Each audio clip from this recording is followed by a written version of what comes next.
Bienvenue, imprudent mortel. Cette fois-ci, il s'agit de l'histoire vraie de Branche d'Or, et une fois de plus, c'est en fait un re-upload.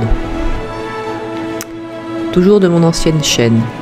Alors approchez-vous du feu et asseyez-vous, et écoutez l'histoire de Branche d'Or.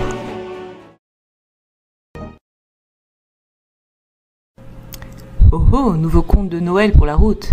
Il serait vrai, c'est pourquoi je l'affectionne, mais il est surtout une magistrale preuve de ce fameux esprit de Noël qui peut toucher même les esprits endurcis et incroyants.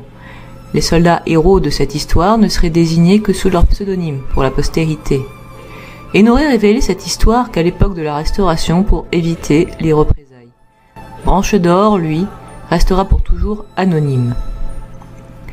Voici l'histoire telle qu'on me l'a contée un soir au bord du Couesnon, dans cette partie du pays de Fougères qui, de 1793 à 1800, fut le théâtre de l'épopée des Chouans, et où vivent toujours les souvenirs des temps de grande épouvante. C'est sous ce nom sinistre que là-bas on désigne la Révolution. Par une nuit de l'hiver de 1795, une escouade de soldats de la République suivait la traverse qui, longeant la lisière de la forêt de Fougères, communique de la route de Mortain à celle d'Avranches. L'air était vif mais presque tiède, quoiqu'on fût à l'époque des nuits les plus longues de l'année. Ça et là, derrière les haies dénudées, de larges plaques de neige restées dans les sillons mettaient dans l'ombre les grands carrés de lumière. Les patriotes marchaient, les cadenettes pendantes sous le bicorne de travers, l'habit bleu croisé de baudriers larges, la lourde giberne battant les reins, le pantalon de grosse toile à raies rouges, rentrés dans les guêtres. Ils allaient le dos voûté, l'air ennuyé et las, courbés sous le poids de leur énorme bissac et du court fusil à pierre qu'ils portaient sur l'épaule, emmenant un paysan qui, vers le soir, en embuscade dans les ajoncs, avait déchargé son fusil sur la petite troupe. Sa balle avait traversé le chapeau du sergent et par ricochet cassé la pipe que fumait un des soldats. Aussitôt poursuivi, traqué, acculé contre un talus, l'homme avait été pris et désarmé. Les Bleus le conduisaient à Fougerolles où se trouvait la brigade. Le paysan était vêtu, en manière de manteau, d'une grande peau de chèvre qui, ouverte sur la poitrine, laissait voir une petite veste bretonne et un gilet à gros boutons.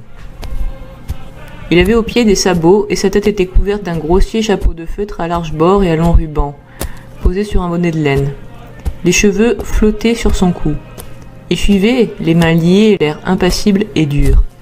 Ses petits yeux clairs fouillaient la dérobée les haies qui bordaient le chemin et les sentiers tortueux qui s'en détachaient. Deux soldats tenaient, enroulés à leurs bras, les extrémités de la corde qui lui serrait les poignets. Lorsque les Bleus, leurs prisonniers, eurent dépassé Tondré et franchi à gué le ruisseau de Nançon, ils s'engagèrent dans la forêt afin d'éviter les habitations. Au carrefour de Servilliers, le sergent commanda halte, les hommes harassés formèrent les faisceaux, jetèrent leurs sacs sur l'herbe et ramassant du bois mort, des ajoncs et des feuilles qu'ils entassèrent au milieu de la clairière, allumèrent du feu, tandis que deux d'entre eux liaient solidement le paysan à un arbre, au moyen de la corde nouée à ses mains. Le Chouan, de ses yeux vifs et singulièrement mobiles, observait les gestes de ses gardiens. Il ne tremblait pas, ne disait mot, mais une angoisse contractait ses traits. Évidemment, il estimait sa mort imminente. Son anxiété n'échappait point à l'un des Bleus qui le cerclait de cordes. C'était un adolescent chétif, à l'air goguenard et vicieux, de ce ton particulier aux Parisiens des faubourgs et tout en ont les liens, et ricanait de l'émotion du prisonnier. « T'effraie pas, bijou, c'est pas pour tout de suite. T'as encore au moins 6 heures à vivre. Le temps de gagner une quine à la scie devant loterie, si t'as le bon billet. Alouste, tiens-toi droit. Ficelle-le bien, Pierrot. Faut pas que ce gars-là nous brûle la politesse. »« Sois tranquille, sergent Torquatus, » répondit Pierrot. « On l'emmènera sans avarie au général. Tu sais, mauvais chien, » continua-t-il en s'adressant au paysan qui avait repris son air impassible. « Il faut pas te faire des illusions. Tu dois pas t'attendre à être raccourci comme un ci-devant. La République n'est pas riche et nous manquons de guillotine. Mais tu auras ton compte de bonnes balles de plomb. 6 dans la tête, 6 dans le corps. Médite ça, mon vieux, jusqu'au matin. Ça te fera une distraction. » Sur ce, Pierrot vient s'asseoir parmi ses camarades, autour du feu, et tirant de son sac un morceau de pain bis, se mit à manger placidement. Cette guerre atroce que, depuis 3 ans, les troupes régulières menaient en Bretagne contre les bandes de paysans, cette lutte acharnée avec des ennemis invisibles, avait pris le caractère odieux d'une chasse à la bête fauve. Dans les 2 camps, il ne restait rien de cette générosité habituelle aux soldats, ni compassion pour les prisonniers, ni pitié pour les vaincus. Un homme pris, c'est un homme mort, bleu ou chouan, avec tant des leurs à venger. D'ailleurs, il semble qu'au cours de cette épouvantable époque, les hommes aient perdu tout sentiment humain. L'habitude du sang versé, l'insécurité du lendemain, les bouleversements des mœurs, la rupture de l'endiguement social avaient fait d'eux des véritables bêtes, courageuses ou perfides, lions ou tigres, ayant d'autres missions et d'autres buts que de tuer et de vivre. Quand il eut fini son pain, Pierrot se mit à astiquer son fusil. Il choisit dans sa giberne une balle de calibre et la tenant délicatement entre ses doigts. « Et mon fiston » dit-il au paysan qui du regard suivait tous ses mouvements. « Elle est pour toi celle-là » Il la glissa dans le canon de son fusil, qu'il bourra d'un chiffon de papier. Tous les hommes éclatèrent de rire et chacun dit son mot, joyeux de distiller au malheureux son agonie. « J'en ai autant à te faire digérer » criait l'un. « Ça te fera 12 boutonnières à la peau » ricanait un autre. « Sans compter le coup de grâce que j'ai enverré par les 2 oreilles » ajouta le sergent que la colère prit tout à coup. « Ah, canaille de chouan » fit-il en avançant le poing. « Si d'un coup je pouvais en tuer 100 000 de ton espèce !» Le paysan, silencieux, demeurait calme sous ses assauts de rage. Il semblait guetter un bruit lointain que les cris et les rires des soldats l'empêchaient de percevoir. Et tout à coup, il courba la tête et parut se recueillir. Du fond de la forêt montait dans l'air tranquille de la nuit le son d'une cloche que le souffle des bois apportait, clair et distinct, doucement rythmé. Presque aussitôt, une seconde cloche, plus grave, se fit entendre à l'autre bout de l'horizon, et bientôt une troisième, grêle et plaintive, très loin, tinta doucement. Les bleus surpris s'émurent. « Qu'est-ce là? Pourquoi sonne-t-on? Un signal, peut-être? Ah, les brigands, c'est le tocsin !» Tous parlaient à la fois, quelques-uns coururent à leurs armes. Le paysan releva la tête et les regardant de ses yeux clairs. « C'est Noël, dit-il. »« C'est quoi? »« Noël, on sonne la messe de minuit. » Les soldats, en grommelant, reprirent leur place autour du feu et le silence s'établit. Noël, la messe de minuit. Ces mots qu'ils n'avaient pas entendus depuis si longtemps les étonnaient. Il leur venait à la pensée des vagues souvenirs d'heures heureuses, de tendresse et de paix. La tête basse, ils écoutaient ces cloches qui, à tous, parlaient une langue oubliée. Le sergent Torquatus posa sa pipe, croisa les bras et ferma les yeux, de l'air d'un dilettante qui savoure une symphonie. Puis, comme s'il eut honte de cette faiblesse, il se tourna vers le prisonnier et d'un ton très radouci. « Tu es du pays ?» demanda-t-il. « Je suis de Cogles, pas loin. Il y a donc encore des curés par chez vous ? Les bleus ne sont pas partout. Ils n'ont pas passé le Couesnon et par là, on est libre. Tenez, c'est la cloche de Pariguet qui sonne en ce moment. L'autre, la petite, c'est celle du château de Monsieur de Boisguy. Et là-bas, c'est la cloche de Montour. Si le vent donnait, on entendrait d'ici teinter la rusarde qui est la grosse cloche de Landéan. C'est bon, on t'en demande pas tant, interrompit Torquatus, un peu inquiet du silence que gardaient ces hommes. À ce moment, de tous les points de l'horizon, s'élevaient dans la nuit les sonneries des villages lointains. C'était une mélodie douce, chantante, harmonieuse, que le vent enflait ou atténuait tour à tour. Et les soldats, le front baissé, écoutaient. Ils pensaient à des choses auxquelles, depuis des années, ils n'avaient pas songé. Ils revoyaient l'église de leur village, toute brillante de cierges, la crèche faite de gros rochers moussus où brûlaient les veilleuses rouges et bleues. Ils entendaient monter dans leurs souvenirs les gais cantiques de Noël, ces airs que tant de générations ont chantés, ces naïfs refrains, vieux comme la France, où il est question de bergers, de musettes, d'étoiles, de petits-enfants, et qui parlent aussi de concorde, de pardon, d'espérance. Et ces rêveries attendrissaient ces soldats farouches.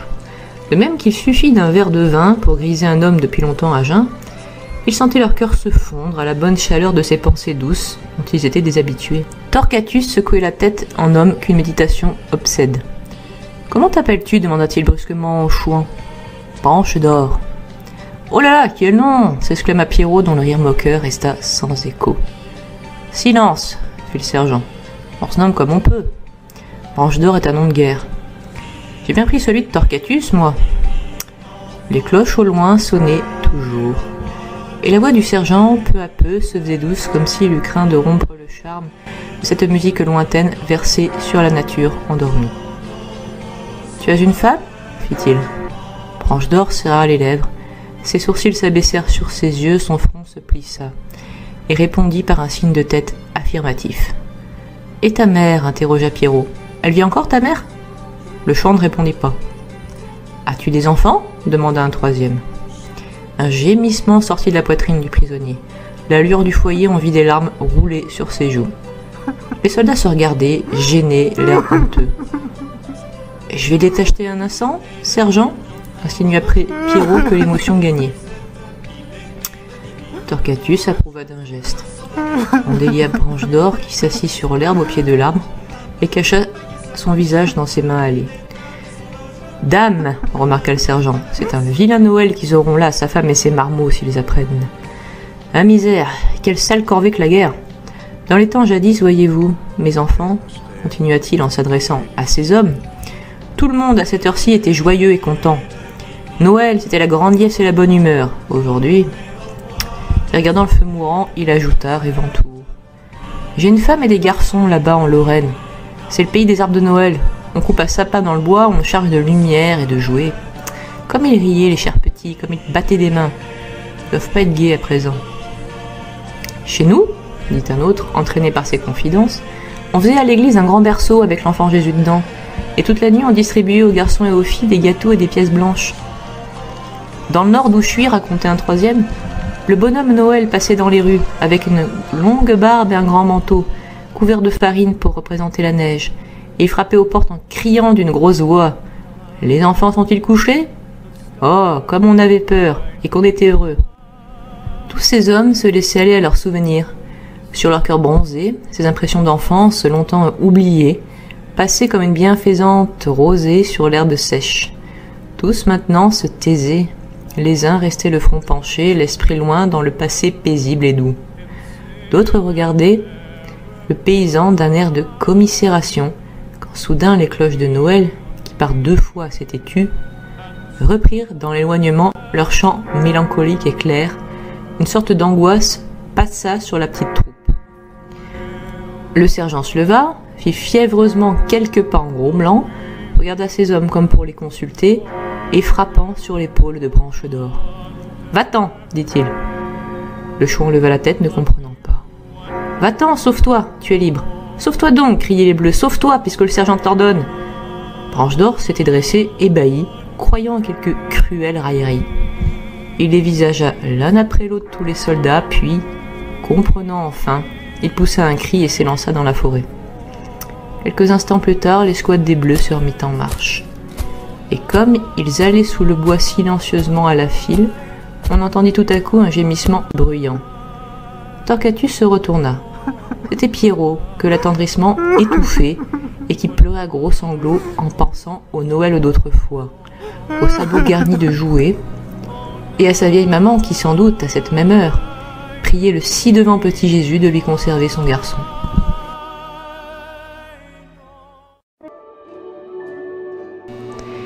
J'espère que cette histoire vous aura intéressé. Donne rendez-vous la semaine prochaine.